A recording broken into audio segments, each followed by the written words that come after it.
இந்த கணத்துல பருப்புவா புளியா ரொம்ப பருவா இருக்குன்னா அதுக்கு என்ன செய்யணும்? முதல்ல வயிறு வந்து நமக்கு சுத்தமாக இருக்கணும். வயிறு சுத்தமாக இருக்க காரணம்னா நான் டெய்லியும் மோஷன் போயிருது, அப்படி கீரை சாப்பிட்றேன், கொய்யாப்பழம் சாப்பிட்றேன் அப்படி இருந்தாலும் நம்ம குடலுக்குள்ள ஸ்டொமக்கில் வந்து நிறைய கழிவுகள் இருக்கும்.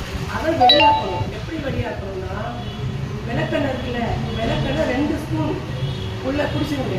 அது வேலையை காமிச்சிடும். அவ்வளோ சுத்தமாகிடும். ஒரு 6 தடவை போகும். அதுக்கப்புறம் 7ஆவது தடவை பச்சை தண்ணியாக போகும். அதோட என்ன செய்யணும்? தயிர், குறைஞ்ச சோறு தயிர் ஊற்றி சாப்பிடுங்க. சுகமாயிடும். ஒரு 15 நாளைக்கு ஒருக்க, ஒரு மாதத்துக்கு ஒருக்க 2 மூடி விளக்கெண்ணெய் குடிங்க. வயிறு நீட்டாயிரும். சூப்பராக இருப்பீங்க. நல்ல க்ளோவாக இருக்கும் முகம். இதுதான் உண்மை. இதுக்காக ஆஸ்பத்திரி போனாங்கலாம் எதுவுமே வேண்டாம். வயிறு கிளீனாங்கன்னா விளக்கெண்ணெய் 2 மூடி